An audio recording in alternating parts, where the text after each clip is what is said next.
Hey, welcome back to the Wake Podcast. I'm Jeff.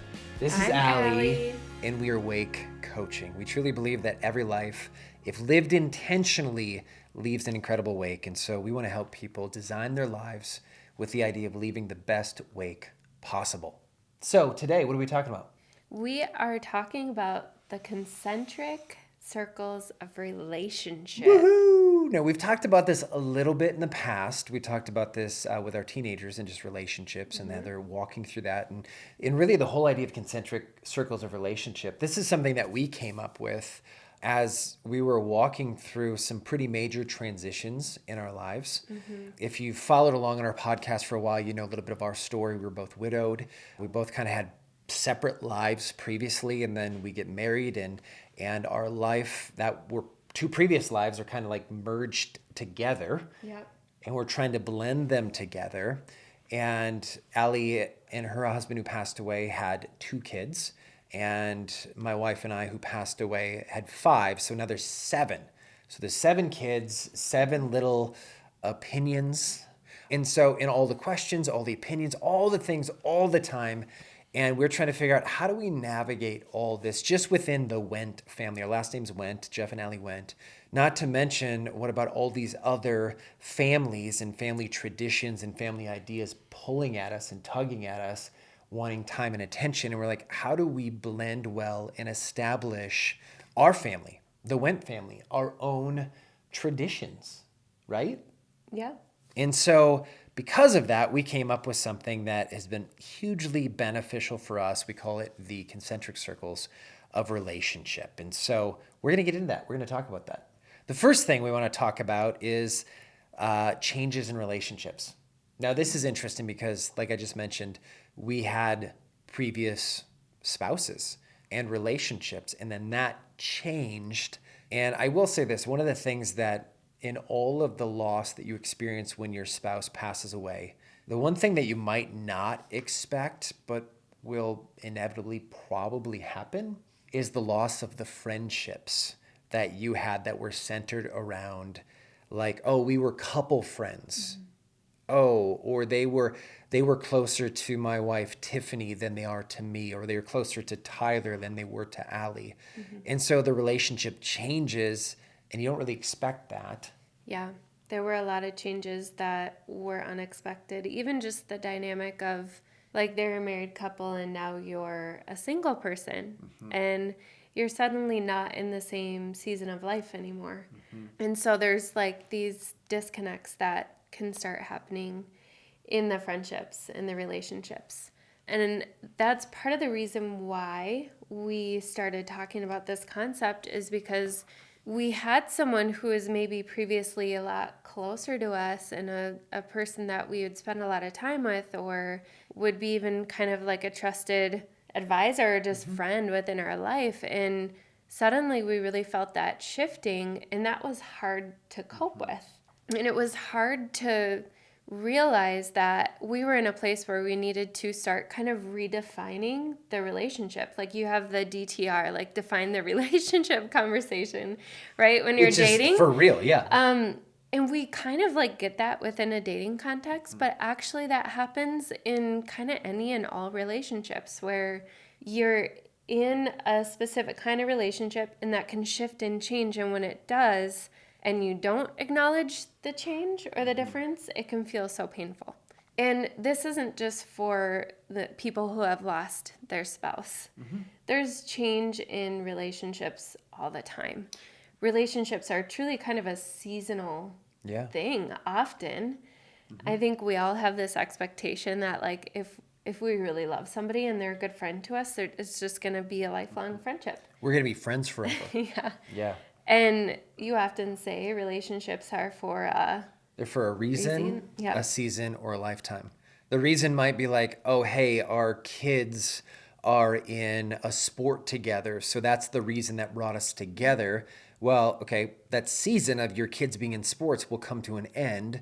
So then you'll determine at that point, okay, how close of friends are we actually? Was it just based upon the season that my child was in sports together, or our children were in sports together, or just that sport? So The reason, the Yeah. sport, or the we both worked at the same Yeah. company, or Yeah. we went to the same church. Like there's some sort of outside entity that's really a little bit of the glue between you and bringing you together as friends. And then there's the seasonal, like where maybe it's not about a church or a workplace or anything else, but there's just this season of life where this sweet season where you were really close and you really needed each other. You really bonded over something. Well, I even think with that, like, not only have we had previous marital relationships, so, we had death happen, there's divorce that happens. But even in that, it could be like, well, like, no one died, we're not divorced, but we moved out of state, which we've done as well. Yeah. And so it's like, okay, so there's a season when we lived in a different state that we were, because of proximity, we just saw each other on a regular basis. Well, now the proximity isn't there, so that season, like, you have to have a DTR. You have to define the relationship. And so that's that, and that's the seasonal component. Yep. And then that will determine, okay, is this a lifelong relationship, friendship? That kind of leads it, that's like the changes, the DTR piece. Yeah. So, okay, defining the relationship, what are those concentric circles that we find people in our life? So that's a great question. So when we first came up with this, we came up with the idea, and it was interesting because we followed the example of Jesus, and tried to in so many things, but Jesus had a crowd that was with him on a regular basis, like the crowd would just follow him. And then he had like 12 disciples. So that would be like the community. And then even within the 12, he had the 3 and that were with him all the time. Those were like his core. Like those were the ones that were in the garden. Those were the ones at the Mount of Transfiguration with him. And so with that, we talk about how do you define that? And it's like, okay, so who's in our crowd? Who's in our community? And who's in our core. And so understanding that, and this could be like, you might be sitting there right now, and if you're an intellectual, if you're a thinker, you're like, oh, that's easy, let's do this. If you're a feeler, this could be much harder for you, because like, no, we want them, everyone's in our core. And then you begin to realize that, no, if everyone's in your core, then you don't really have a core.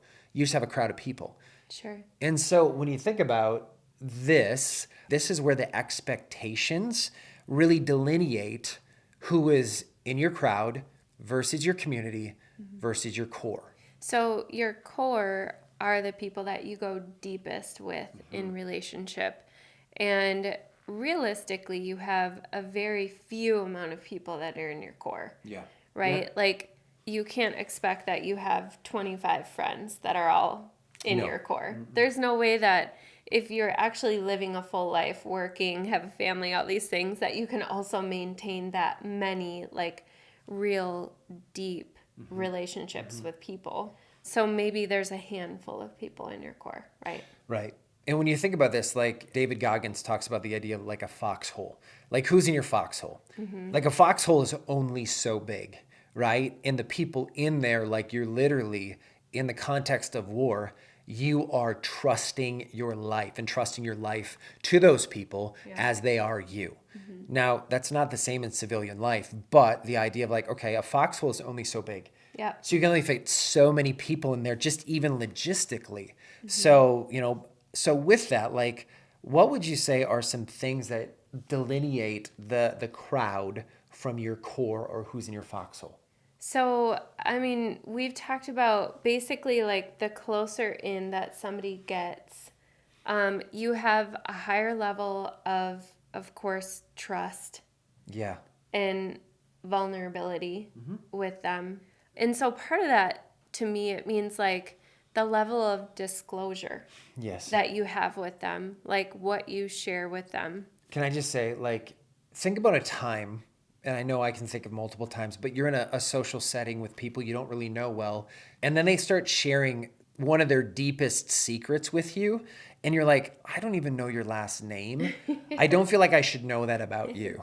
Like, It's uncomfortable. it's very uncomfortable for everybody. And it's like, Yeah. okay, that is too high a level of vulnerability for that. You're like, you're in the crowd, and I actually don't need to know that about your life until you're closer into the community. And that's the point where you're like, I want to make sure I even want you closer, right? And that takes time. You talked about trust, right? Trust takes time. Trust is also tested. When you talk about the vulnerability, you're like, hey, I'm going to give them a little bit here. Like, hey, how's your day?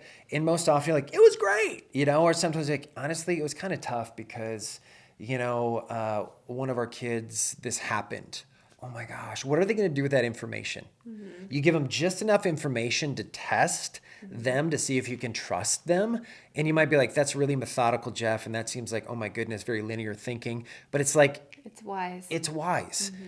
If I don't trust you in every relationship, the basis for every relationship, whether personal or professional, is based upon trust. And trust takes time, and trust has to be tested. So I'm going to give you just a little bit of information and see what you do with that. Mm-hmm. And if you pass that test, then the next time I'm going to be a little bit more vulnerable and give you a little bit more and see if I trust you on that. So trust is a huge factor. Trust is a huge factor. I have a friend that I was talking about this concept with a few months ago, and she had admittedly not really been very careful about her level of disclosure. She never really thought about this concept, and she's one of those people that just really loves people, wants to bring everybody in, and wants to believe that everybody's the same, right? And so, or even has the same intentions that you do. Yeah. Yep. And so she was really open and really vulnerable with a few different people, women that were what she thought maybe would be considered a core kind of friendship. And it wasn't. They were really manipulative. They shared information that they really shouldn't have shared with other people. There was a number of things that she was experiencing and just feeling incredibly hurt. And so really that level of disclosure, that level of trust and vulnerability that you have with people should increase as you get closer into the core. But nobody starts in the core. No. Right? Like that has to be proven. They're going to start in your crowd. They're going to be just part of your larger community, maybe acquaintances, as you're just getting to know someone, you're learning about each other. You're proving really who you are and what your character is. And when that's proven, then they come into community, right? And you're kind of doing life together. Your community are people that it's like life on life. We know we're doing stuff together. We're having fun. Maybe we're working together. There is a level of trust, but it's not like it would be in the core. Right. Yeah. And then I think another thing that delineates the community, like the crowd is like just random people all over the place. It's coworkers that you interact with at work. Then the community is like, hey, let's go have a happy hour together. It's a little bit closer. But then the core component is the idea of like, okay, like we talked about trust, core values, like shared core values, right? If you think about your core, ideally the people in your core with you share the same values you have. And so, which matters in a big way. It matters even like, whether it's like parenting, whether it's like the way that you speak to your spouse, whether it's, how you spend your money to a degree. Yeah, I was listening to this book by Dr. Axe, which I love him. And the book was Think This, Not That. That's a great book. Yeah. But he talked about, like, if your 6 closest friends are all gaining weight, because he talks a ton about health and fitness, you're most likely going to gain weight. You're going to be the 7th. And so he just talked about like the statistics of like if the people around you are experiencing this thing or doing this thing, he even talked about smoking or like different things, you're likely to do it. And so it's like that is why it is so important to have shared core values with the people in your core. That doesn't mean you agree upon everything and you're never going to have conflict or you never have differing thought processes or beliefs about things, but it means that you really highly value the same things. And I think there's a difference, like what you're saying there, there's a difference between like uniformity, where you all look and act exactly alike, and unity. Unity is the idea, like we can be different, but we're still unified we're still like headed in the same direction or chasing the same thing. We still value the same thing and have, honestly, a very similar worldview. Yeah, so I think that when you're thinking of somebody who's in your core, they're going to be somebody that you have more influence over. Yeah, it's good. There's this like shared kind of reciprocation of influence that you have it goes over both one another. ways. It goes both ways. Yeah. there shouldn't be somebody in your core that you're like, oh, I wouldn't take advice from them. Right? Right. Like right. they should be people that you want to speak into your life because you have a level of respect for the way that they live their own life. And that's where it's like it's a little bit redundant, but you have those shared core values. You know, you can look at them, they don't have to be perfect, but you have respect for them in certain ways. You know that you can learn from them in certain ways and they from you. And you have like influence over them. Because part of that is like if you're in really close proximity to someone relationally who is just shipwrecking their life, Yeah. that's incredibly painful. That should cause you like to lose sleep at night. Because you're like, why are they making those decisions? Why are they doing those things? And then, I mean, hopefully what that does, it compels you to step in and say, hey, you're one of my core people. Like you're in my foxhole. Like I care about what's happening in your life and what you're doing. Like I care enough about you to actually have the uncomfortable conversation. Because some people are like, well, I care for them. I'm like, well, have you talked to them? Well, no. Well, then how much do you care for them if you don't care for them enough to have the uncomfortable conversation? And not passively, like through someone, not via text, but where you sit down face to face and have a conversation over a cup of coffee or over whatever it might be. And you're literally, it's like a honestly, Come to Jesus moment. yeah, it's a bit. confrontational conversation. But it's like, if you don't truly care for someone enough to have that conversation, I honestly don't think that they're in your core. No. And so, okay, so you step out, you stick your neck out, you have this confrontation Yeah. or the conversation, Yeah. and the person is like, thanks, but no thanks, right? And then Yeah. they just continue to live however they're living, make the decision that you feel is really unwise, whatever it is. Well, what does that do to you relationally? Do you want to continue to keep that person close? So great. No, obviously not. And there's people that do, but we would call that a lack of boundaries then. Lack of boundaries, enabling to a degree, not willing to have the difficult conversation. And part of that, like I've actually been on the receiving end of conversations like that. This was before you and I met. I was dating this one woman who was just not great at all. One of my 5 people, you talked about like Dr. Axe and the 5 closest people to you. One of my 5 contacted another one of my 5, and like my life mentor called me and said, hey, if you continue down this path, I don't know that our relationship will remain the same. Do you know how much love, care, and concern it took for him to call me and have that conversation? It wasn't via text. It wasn't passive. It was over the phone, mano a mano, man to man. And it literally, I remember exactly where I was sitting. I remember exactly what I thought, exactly how I felt. And it was one of those things where I was like, oh my gosh. Like if I continue down this path, it was a destructive path. It didn't feel like it at first, but he's like the first thing you might lose, or one of the things, is the proximity of our relationship. Like I'll always love you, he said, but like the proximity of our relationship will change. Like we're no longer core. You're going to move out of my core. You're into the crowd. Maybe into my community, possibly just into the crowd. Right. Absolutely. Yeah. And you might think like, wow, that's really unkind. Like, what about sticking with your friend, staying with them like through tough things? It's not about abandoning people when they're going through something tough, but it is about like us kind of submitting ourselves to the people within our core and allowing them to have influence over us. It's allowing like the people who are closest to us to speak into our life, to talk to us about our blind spots, to say, hey, you're headed towards a wreck. And it wasn't about manipulation. No. It wasn't like, well, choose her or choose me. It was not that at all. It was just painting a picture. If you continue to make this decision and continue on this road, this is literally what will happen. We'll just end up like we'll just drift apart. And he was 100% correct. Because that is how it should be. Yeah. You cannot be in core relationship with someone that you're in complete disagreement with the way that they're living their life.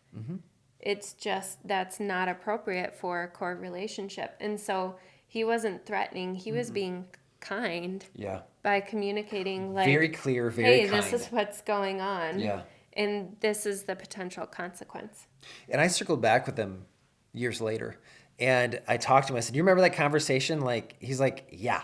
And I said, that conversation was a game changer for me. When you have a conversation like that, a confrontational conversation, like, you don't really know how it's going to go. You don't know how the other person's going to receive it. So you are very, like, it helps to be very humble, to be very quiet, to even the way you use your words, like your whisper can come across like a shout if you're not careful. So even being calm, being very calculated with your words, being even quieter than normal, like those are all Talking great ways. slowly. Talking slowly, because you don't know how those words are going to hit the other person's ears or the other person's heart or mind. And so he did all of that, and then afterwards just kind of quiet. I was like, well, hey, I thanked him. I was like, well, thank you for that conversation. Thank you for that. You've given me a lot to think about. And I wasn't like, oh, you're right, I'm whatever. I was like, thank you, because I had to make a decision for myself. And I remember years later we had a conversation, and he's like, please know I wasn't angry with you. I wasn't upset with you. On my part, I knew I always wanted to be in a relationship with you, but I knew if you chose her, she wouldn't have chosen us. So that would have been the delineating factor. And he saw that. You just mentioned the word blind spot. That was a blind spot to me. I didn't see that. And he was 100% correct. And because he was in my core, I listened to him. And it altered the direction of my life. So when you talk about the idea of influence both ways, like that was very influential in that that door closed because of that conversation and opened to you, my boo. Yay. Woohoo! So And I will have to say, he never said that about me now, did he? not at all. It wasn't her.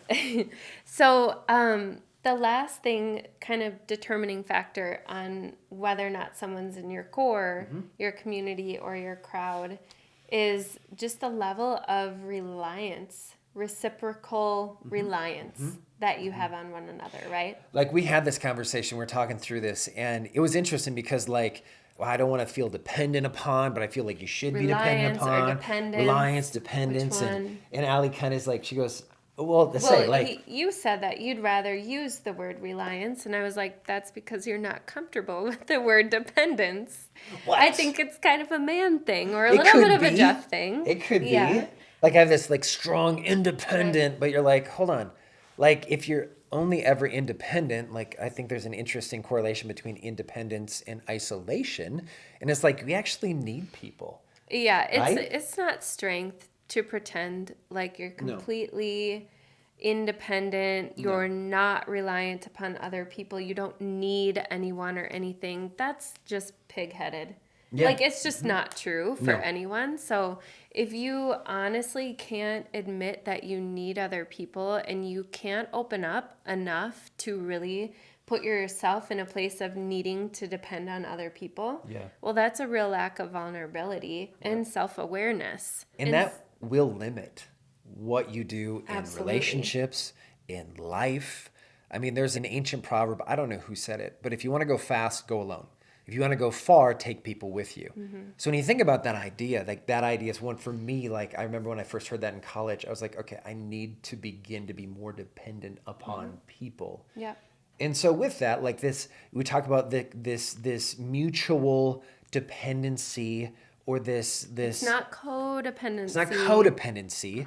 So, yeah, mutual dependency or reciprocal reliance, whatever you want to call it, doesn't matter.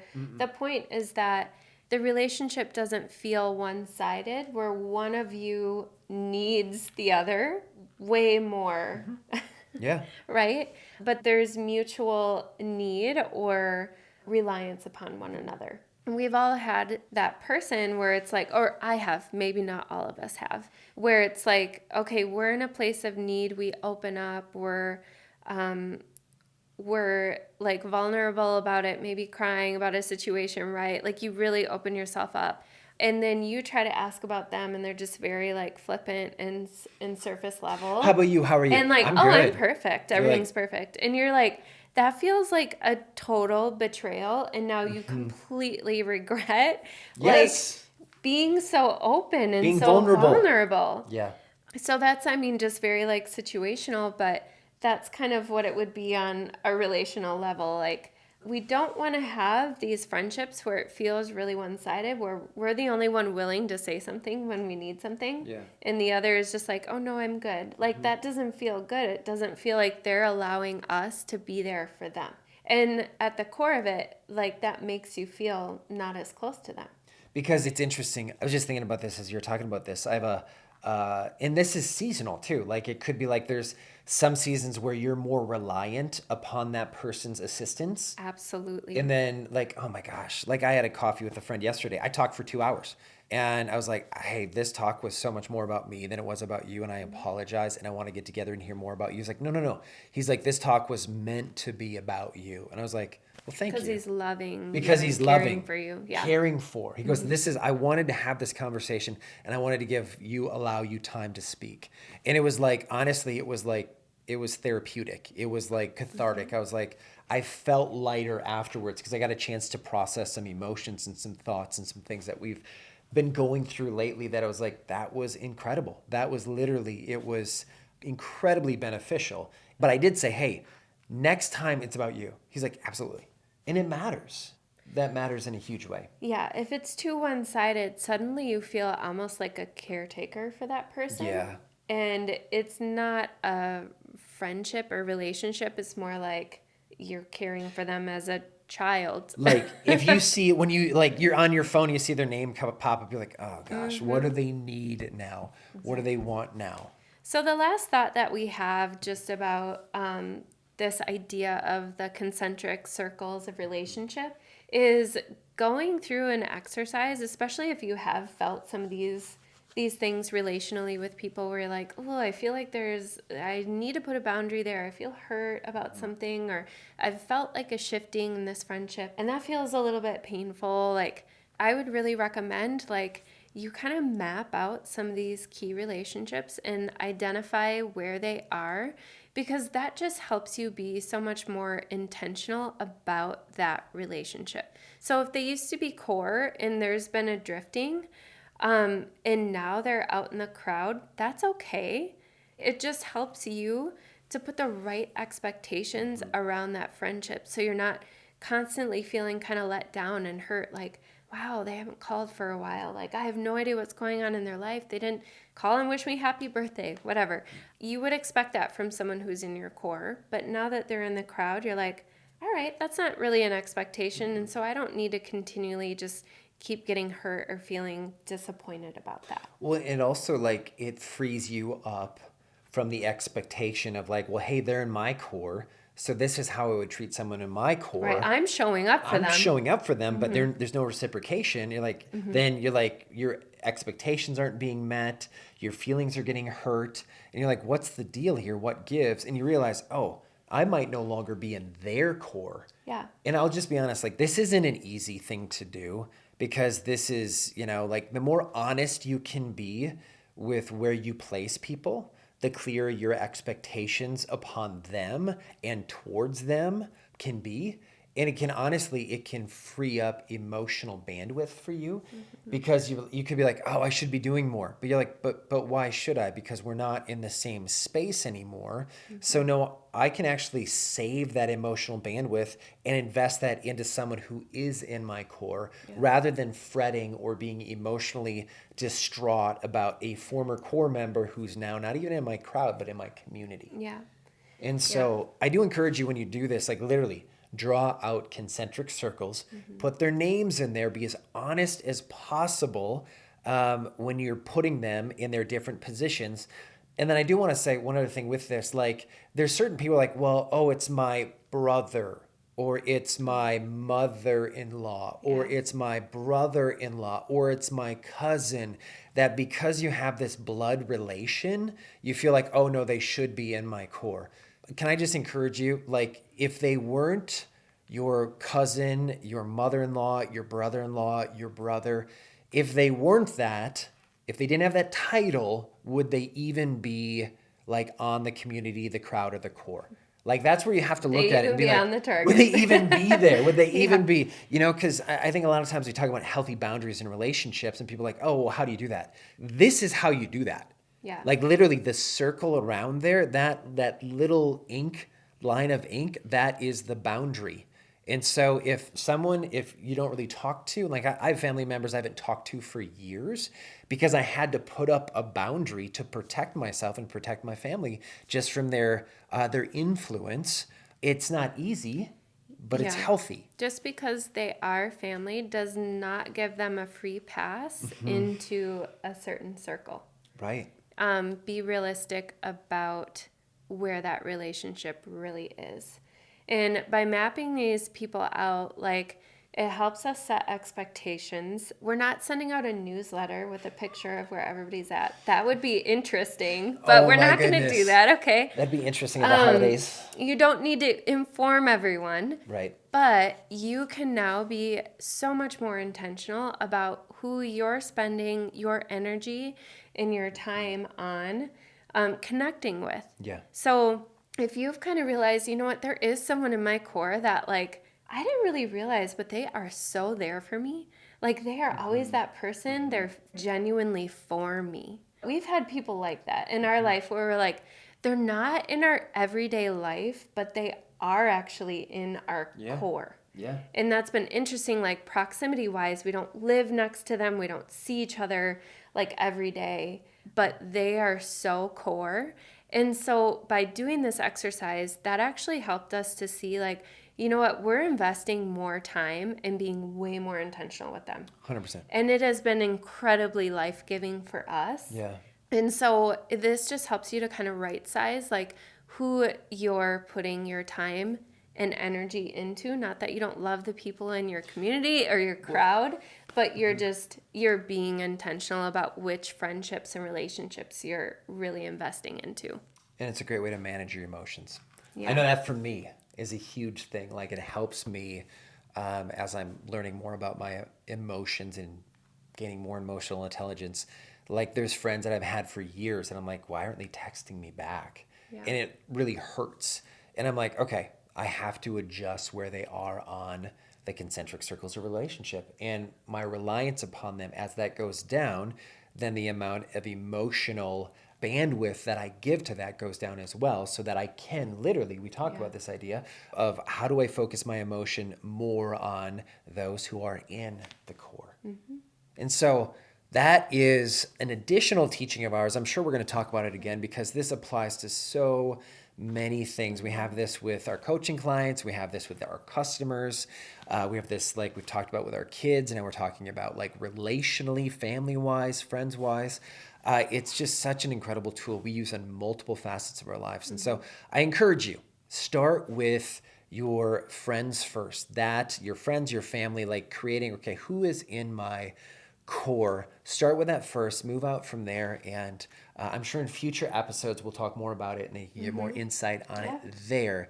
But start there and then map different things. And I really hope that our concentric circles of relationship exercise will be as beneficial to you as it has been to us. Yeah. And if so, please like it, comment, share. It really is. Subscribe. Send it to friends. Let them know, like, hey, here's a really great thing. And maybe not the friends that you bump from your core out to the community level, but like the ones you want to be in a core with, like, hey, we should do this together. I encourage you. Make it a group effort. Yeah. Thanks for joining us today. Thanks so much.